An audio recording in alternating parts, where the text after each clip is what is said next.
Oh, yeah.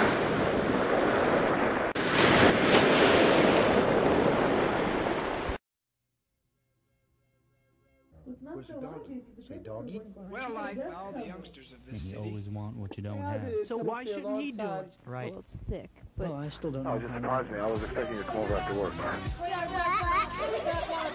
Wednesday, cloudy, chance of snow. Record over it, you know, use different tape to send me the show, but...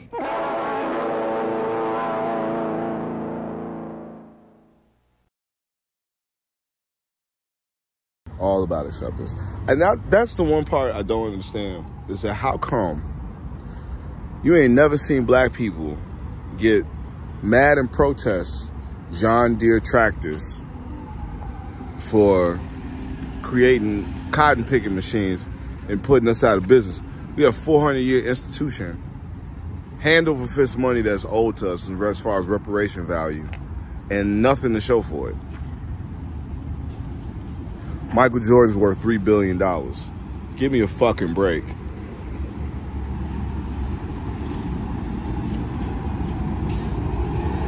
And this is what I'm talking about. And the other thing is like this, it's just the acceptance, man. It's like we just want to be accepted. It's not even with the white people. We just want to feel like we belong. Like, niggas don't give a fuck. We'll do anything. We'll do anything. It's just to feel that we belong. And to feel that we better than other people. Because that's what makes us feel as though we belong. It's to feel as though we're better than other people. I don't understand that. How the fuck? Reparations. That's reparations right there. Taking control of the cotton industry. Taking control of the very industry that we've propelled up. Look at how big fashion has gotten in the world. And black people have what to show? There's no one at the head of Louis Vuitton Industries, any of those industries, as like no one at that board table. I guarantee there's no one at that board table close to Bernard that's making that kind of billions of dollars that's black.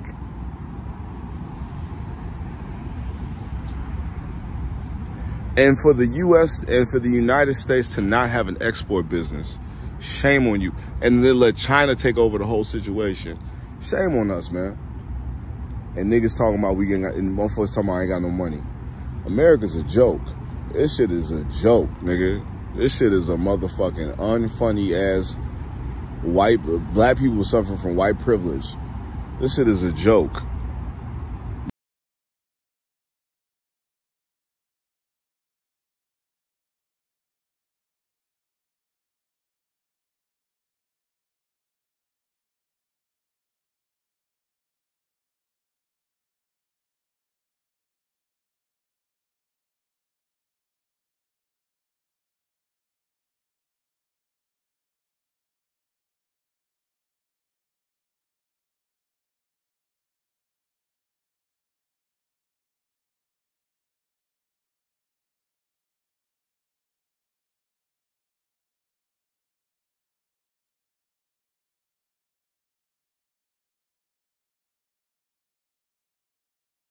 In the late 1700s to early 1800s, the institution of slavery was on the decline. By 1804, all northern states had abolished slavery within their states. In the South, where year-round agriculture was the primary economic activity, slavery was still present, but even there it was getting tougher and tougher for plantation owners to turn a profit. Many southern planters were growing rice, indigo, tobacco, and cotton, all of which were not extremely profitable. The problem with cotton was the amount of labor required to separate the seeds of the cotton bloom from the cotton itself. One enslaved person could spend 8 hours to separate 2 pounds of cotton from the seeds. In the early 1790s, American inventor Eli Whitney visited Mulberry Grove Plantation in eastern Georgia that belonged to Catherine Littlefield Greene, who was the widow of Revolutionary War General Nathaniel Greene. While there, Greene expressed to Whitney the difficulty of separating the cotton seeds from the blooms. Whitney began to develop a solution, and what he came up with was the cotton gin. Gin was short for engine. Whitney applied for a patent, which a patent is a right given to an inventor by the government that allows them to be the only person or company that produces that product for a period of at least 20 years. But Whitney applied for a patent in October of 1793, and the patent was granted in March of 1794. How the cotton gin worked was a person would crank a handle that spun 2 wooden cylinders. One cylinder was surrounded by rows of little metal spikes, which pulled the cotton lint through almost like a comb, which had very close teeth that would not allow the seeds to go through. The second spinning cylinder had brushes that would grab the clean lint and pull it off the first wheel.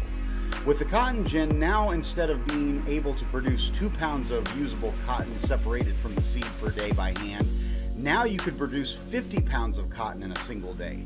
This massive increase in the ability to produce cotton caused a boom in the cotton industry. And here I am again in another field in South Carolina. But this field doesn't need much of an explanation as to what kind of field it is, does it?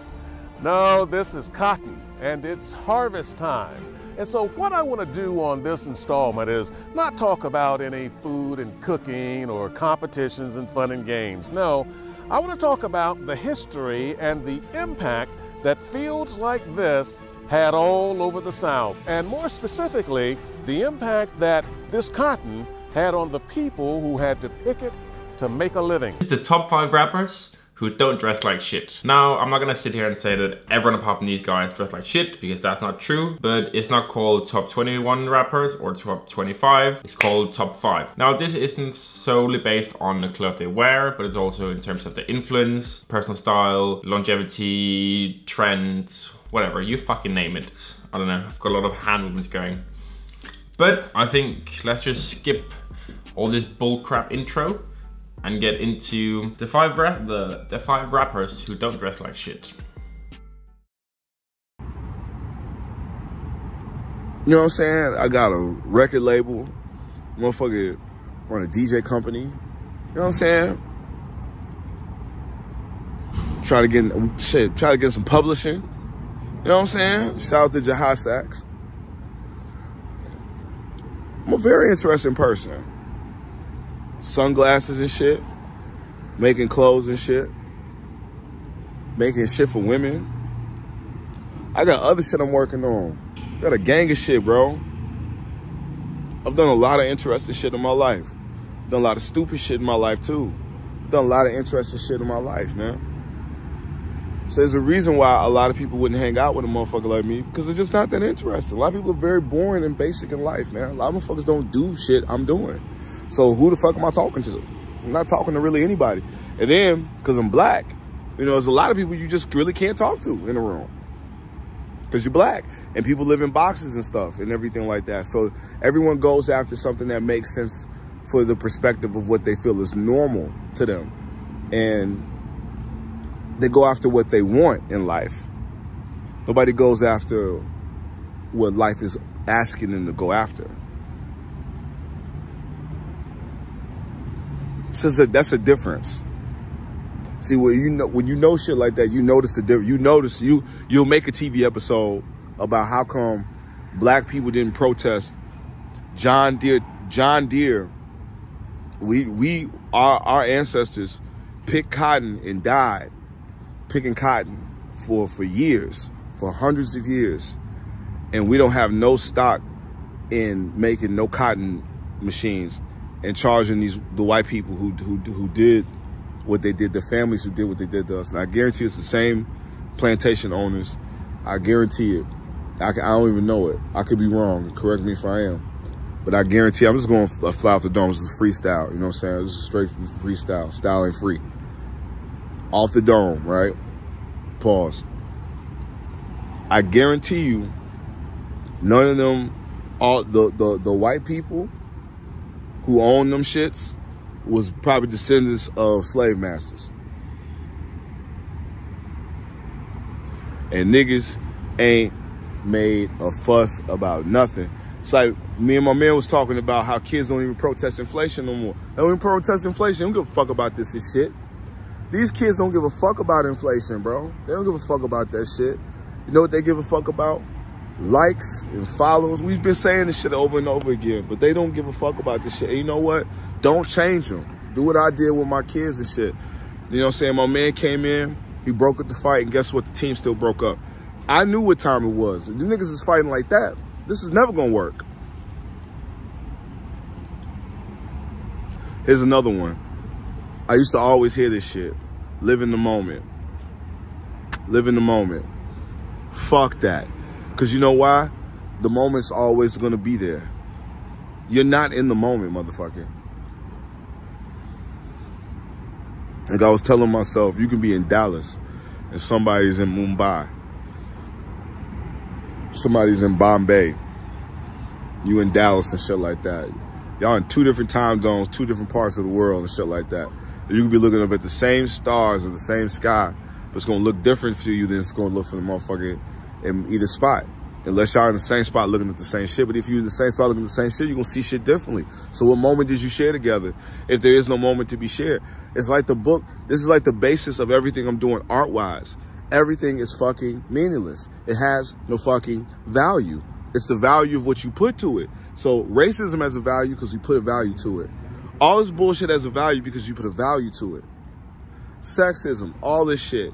All this fucking shit. Women not making no money.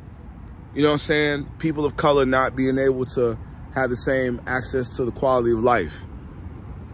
Hey guys, it's Jazzy, and I'm her music superstar, A$AP Rocky. Hold up, tell them simmer down. So we are all aware of the many controversies that high fashion houses have been involved in over the years. But did we ever stop to ask ourselves, why do we sweep these controversies under the rug and let these multi-billion-dollar brands get away with these racist and insensitive so-called mistakes? Timberland believed, for some reason or another, that they didn't sell boots in the hood, but the kids were buying Timberland the same way they were buying Jordans. The Timberland Company's classic yellow boot is cemented in the memories of hip-hop fans and outdoorsmen alike. While Timberland's profits increased dramatically at the height of its popularity in the 90s, the brand seemed to struggle with just how big of an impact the hip-hop community had on its bottom line. Now, Xinjiang has been a hot topic over the past few years, and if any of you have been watching the current situations in China, there has been a huge backlash against many multinational companies. Most notably, H&M, Nike, and Adidas have all been caught as Chinese consumers are beginning to boycott these brands in protest to the accusations that there is forced labor inside the cotton industry in the province of Xinjiang. Many Chinese celebrities are voluntarily canceling their lucrative endorsement contracts with these companies, and this is really a very important issue that we must discuss.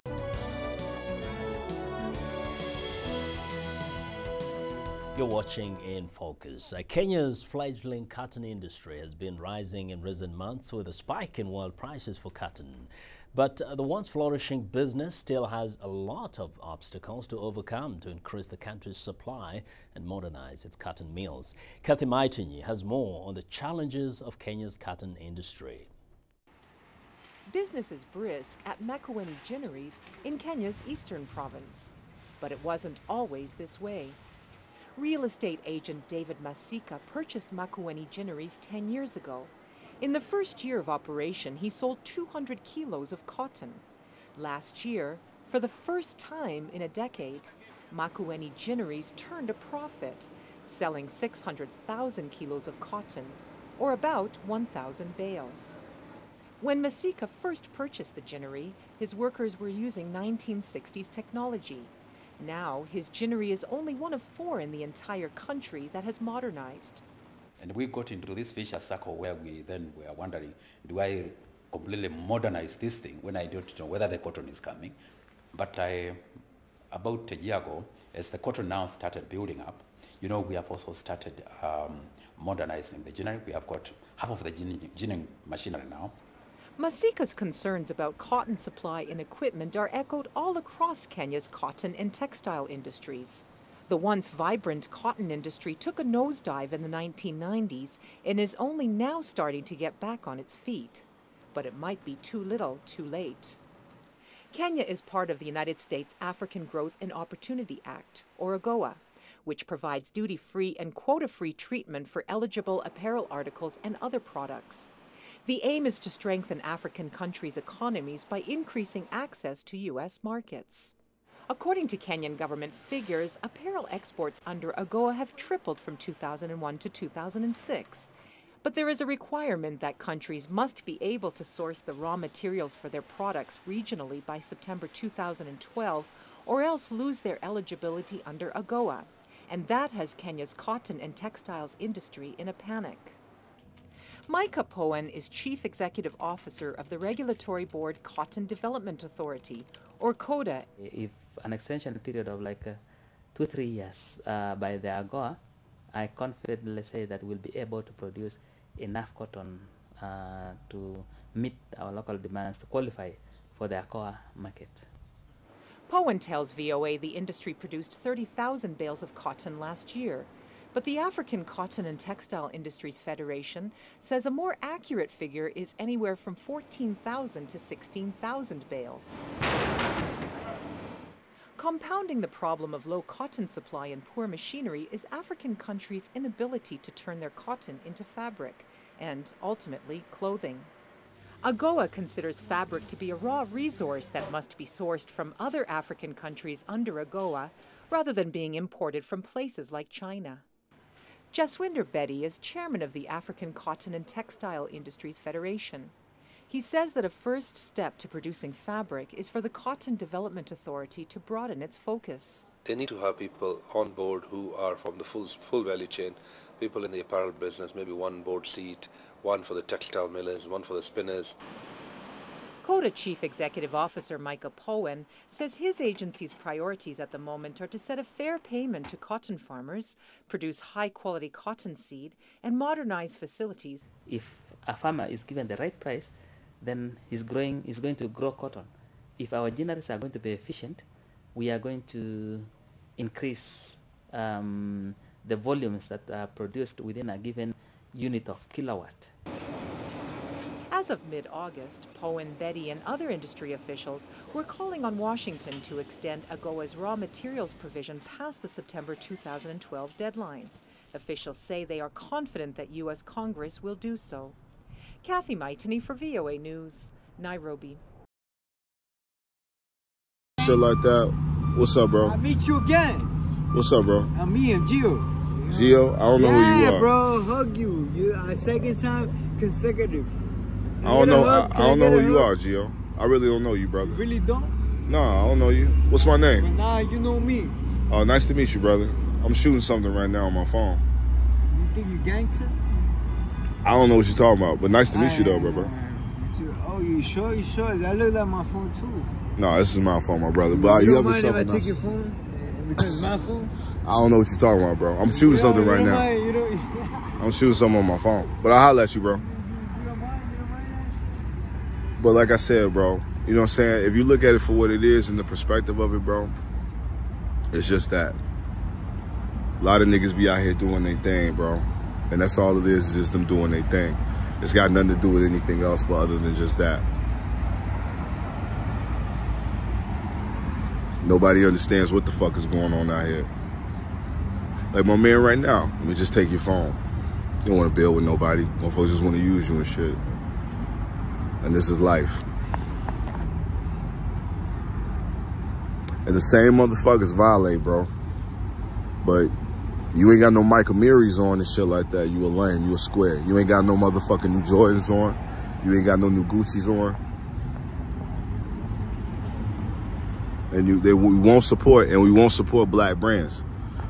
The black people will not support black-owned brands. They're gonna support shit that everybody else likes. They're gonna support what's familiar. They're gonna support what's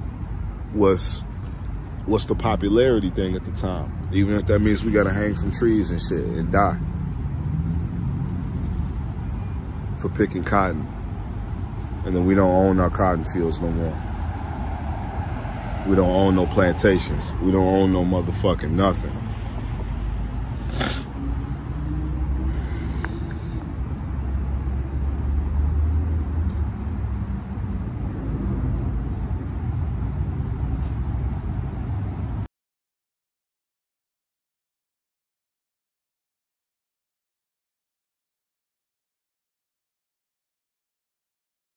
Yo, what's going on everybody? It's your boy Boone. Maybe we don't do the whole flames explosion today because it is a more serious topic we're going to be discussing. A lot of y'all have been asking me what do I think about this, make a video about it, so here we are today. I know a lot of you that don't know my YouTube channel or don't know me in general are probably like, this white boy is probably the last person that should be talking about this issue, and I definitely understand that sentiment. I'm just here more so for the Supreme side of things. I just cover Supreme, and this is obviously huge, juicy Supreme drama, real world Supreme, so we're gonna be talking about it. Kind of my opinion, going over some of the facts of what's gone down. Supreme is usually a very low-key company when it comes to behind the scenes and everything, so having this all play out in the public eye, it's definitely something new I've never seen with the brand. So yeah, let's get into discussing it. Feel free to give your opinion in the comments. Again, this is just my opinion, so you don't have to agree with it. First, we're gonna go over what exactly happened though, if you guys are kind of confused. So Tremaine Emory, the creator of Denim Tears, was hired as the creative director for Supreme 2 years ago. He's the first black creative director the brand has ever had. They did have past creative directors that moved on to other brands such as Noah. This move was met with a lot of enthusiasm by the fan base just because Supreme had not had a creative director in several years, and Tremaine Emory actually has really great design. I've always been a fan of him, so I was personally super excited by this. I really felt like this was gonna bring back a lot of the smaller niche collabs, which we certainly saw, like people like Sean Crawford, Wombat, a local graffiti artist, Bernadette Corp collaboration, which like just came out. I still don't even know what the hell that shit is. But these two last seasons have been the first seasons we really saw what Tremaine produced. Last season, a lot of people were critical of his clothing design. I still enjoyed the season. There were still a lot of items I really liked for the personal, but I understand it wasn't fulfilling the hype and everything people kind of expected. So this season just recently started, as we all know, in August, and honestly, it was met with so much praise. I truly think this is one of the best Supreme seasons we've seen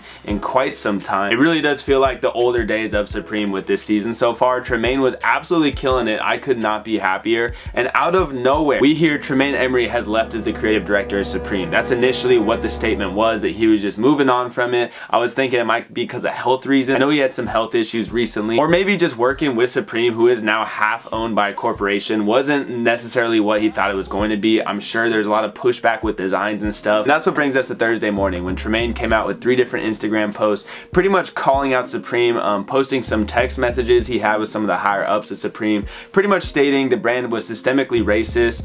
Their design team only had like 10% minorities on it. Supreme still hasn't really made any statement about this, and I don't know if they're really going to, honestly. So before I get into what I have been forced to speak on, these next few posts about Supreme New York, I'm recommending y'all read this book for a further understanding of what systematic racism is and how it affects people of color who live in this white male patriarchy system that has built to only benefit white heterosexual males since the inception of America and even further back into European colonization.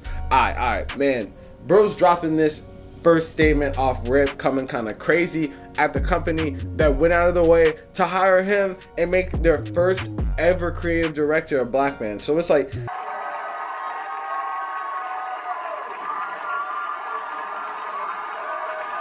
what Shirt Kings were about were drawing things that we saw, you know, in our community. We basically remixed them. We turned them into a joke because this became our reality, you know? So we put Mickey on crack. When times are bad, a lot of people tend to gravitate towards art. Art takes your mind to another place. You know, Shirt Kings, it allowed me to not become something else. Shirt Kings and Dapper Dan took your what we were thinking in our imaginations, they put it into reality. The belt that I'm wearing here, you know, this style stuff, Dapper Dan was putting together on your shoe. Dapper Dan was putting together on your baseball cap. In Fashion Week, luxury brand Burberry made headlines for all the wrong reasons. This hoodie with a rope tied as a noose. The designer was called out for being insensitive to suicide and the history of lynchings. Just a few weeks before, Gucci was the subject of widespread outrage for this turtleneck that went viral for its likeness to blackface. Hi. I'll be right back. Let me get dressed.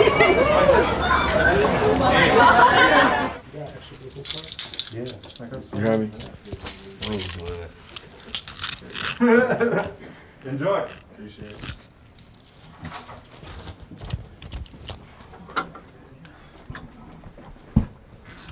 So, for the bow tie, I know you wanted it tacked down. We can do that for you. We'll just do it as soon as you put the jacket on. So it's like perfect. Cool. Exactly. This shit is a joke.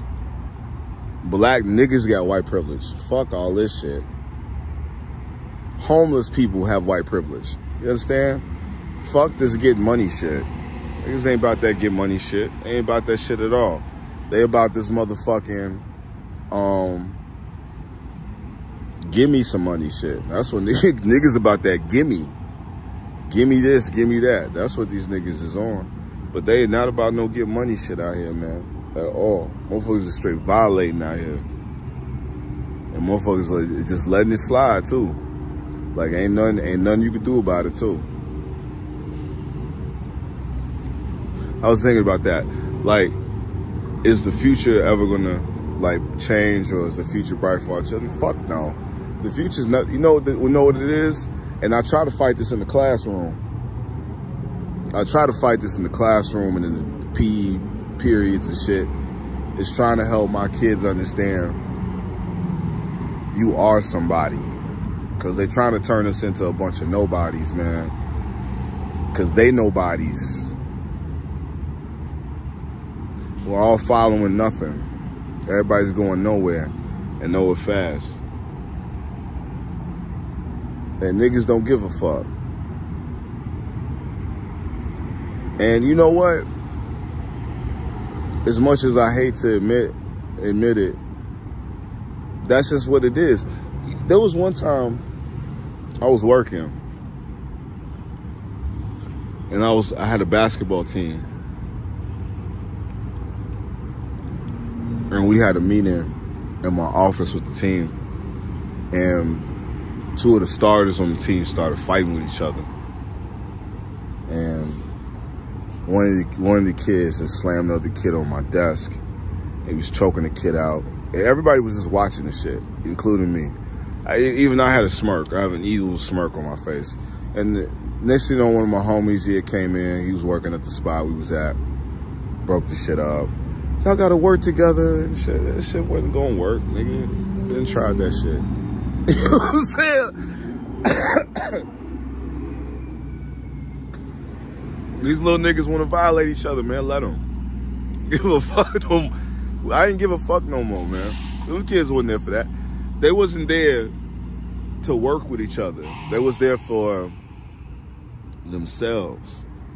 They didn't give a fuck about the team. They didn't give a fuck about me. They didn't give a fuck about each other. They didn't give a fuck about what they wanted either. Because ain't none of them little niggas and stuff like that is pursuing any of that shit no more. Like I said, you want something in your life, you go after it. But nobody wants nothing in life. Like I think about all the time, I'm a lonely, not a lonely guy. I'm by myself a lot. I'm like a lot of people. I don't feel like I'm by myself anymore when I say this. But I'm by myself a lot. Not because I want to be, but I think a lot of people don't find me interesting because a lot of folks are just not that interested in other interesting people. I'm a very interesting person. I do a lot. TV show. Motherfucker got a TV channel. What?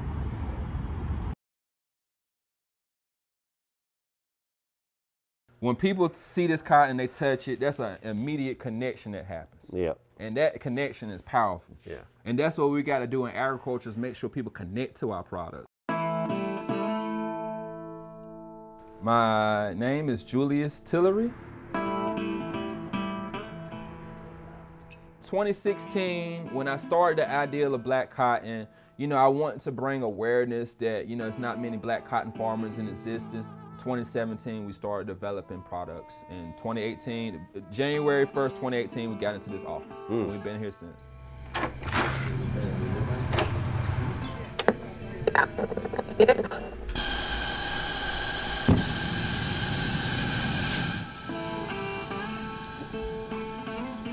You know, when I was doing this business out of my living room, it was limited to my living room. But this, you know, these classrooms really opened up opportunities for us because we make thousands of products that go across the country. I've sold over 40 states. Right here in an abandoned school. That's right. Education is very important to me, and I just felt like with this industry and this business, we can be able to educate so many people. Obviously this month is Black History Month, and your Black Cotton really talks about the history of cotton and the history of your farm. So just tell me more about that and your vision, sort of, I guess, for this. Well, right now we're in Northampton County. Northampton County is the #2 producing county of cotton in the state, and Halifax County is the #1 producing county of cotton in the state, which this region is called the Roanoke Valley. So I feel like we're in cotton country in North Carolina. So I grew up in this country of this region of cotton producing, and I knew a lot of, growing up, I knew a lot of Black cotton farmers. So I embraced that culture. That was around me. My uncles, my father, my grandfather, my cousins, we all worked in this industry, and my whole community worked in this industry. And over the last couple decades, I've seen it dwindling down. And I just wanted to be able to have an impact on the industry, a positive impact on the industry, let people know we still exist and we have value in the industry. Earlier, you and I were discussing the stigma of Black farmers growing cotton and some of that. I mean, talk about that a little bit. There's a lot of negative stigmas around Black farmers in general. I mean, and it don't have to just be cotton. It could be watermelon. It could be any crop, you know, peanuts. However, cotton has the most negative stigma. You know, people associate it with slavery, and for good reason. You know, slavery was a terrible thing. You know, even like in this home community, my last name is Tillery. My family descended from Tillery, North Carolina. We was part of Tillery Plantation. However, you know, so we know we have roots in slavery, and we know that this crop has been important to slavery. However, what I want to do is get beyond that, because in 1865, slavery ended. That's right. But however, the cotton industry didn't. The cotton industry pushed forward, and a lot of people worked in the cotton industry really up to the 1980s. And once the combines came in, it kind of moved a lot of people out of the industry. But what I want to do is find a unique way that we can reconnect back and see value in the cotton industry. I remember one time I asked the question, who was the moguls we have in farming? And I looked around and I didn't see any. So I want, not to say that I am a mogul in farming, but I want to create an image that other people can get behind. So online, I tell people I'm the Puff Daddy of cotton. There you go. The exact origins of the cotton plant are unknown, although archaeologists have unearthed pieces of cotton cloth over 7,000 years old. Through the centuries, cotton fiber was traditionally processed by hand until the early 18th century, when the first automated processing machine was invented. As other, as the majority, whatever the fuck. You know what I'm saying? Black people getting pushed out of all these urban cities and shit like that. You know what I'm saying? But the thing about it is, regardless of how you look at it, right? Regardless of how you look at it, this is all about choice. Now, I know Kanye was on some bullshit because slavery for some people was not a choice. But for a lot of people, they just decided to stay there. Motherfuckers didn't make a move on nothing. Look, like I said, look at the cotton machines. Y'all niggas winning all these fancy fashion shits, not thinking about the fact, man, G, your motherfucking ancestors was fucking getting their fucking head knocked off, or motherfuckers was dangling from trees and shit like that for violating the fact of not being able to pick up that cotton fast enough, boy. Switch. And the motherfucking people that was putting on for them niggas did not go out there and help the motherfuckers and shit like that. And it took many, many motherfuckers dying. It took Harriet Tubman. It took all these motherfuckers, you know what I'm saying, abolitionists, the whole nine, to bring attention to the fact that this shit is a violation, bro. Then you had to go through the civil rights movement. You had to go through Jim Crow. Bro, you had to go through a gang of shit, bro, just to get to the fact of where you at now. Now think about this, right? These the same motherfuckers, these descendants are the same people from these motherfuckers, tribes and people who's dying out here and shit like that, left and right, for motherfuckers to have rags on their back. And then you think about it like this, right? Y'all motherfuckers is fighting and fussing over Jordans and all this rags and shit and Louis this and this shit and Kim Fitzpatrick and all this other shit and all this other shit, right? And niggas is going out there robbing, looting, you know what I'm saying? Some shit go down, motherfuckers is running up into what? the Gucci store. Motherfuckers is running up in what? And think about this. You could have been owning the motherfuckers because you was producing the motherfucking... You could have expanded in ways, but because we've never been understood to be taught the fact that we are that. And then some, that motherfuckers got to put us and do this, and nobody got to take and do us for nothing, bro.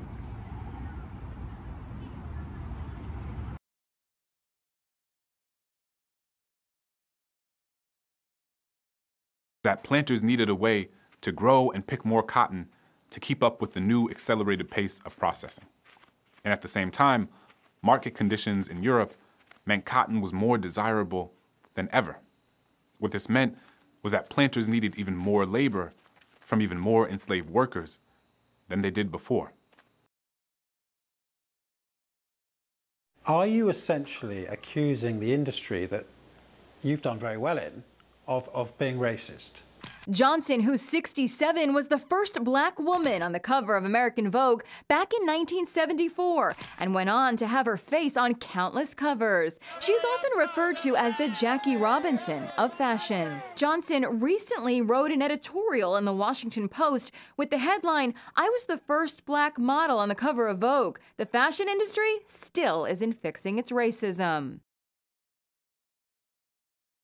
It's gruesome, it's cruel, it can be rewarding if you are in that wonderful world of fashion and glamour and dazzle, but behind the scenes, it's as cutthroat as any other industry.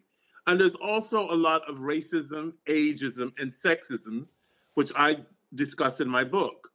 Anna Wintour, of course, having been a wonderful boss and is a great lady who has achieved a lot in her life, she made a statement recently after Black Lives Matter saying that she is responsible for the hurtful and intolerant behavior. It is due to her that they have to make a change at Vogue and Condé Nast because of the Black Lives Matter focus this summer because of the death of George Floyd. I don't think that Anna Wintour could have made that statement to the world, an official statement, had not the focus been on the brutal, live, televised murder of George Floyd.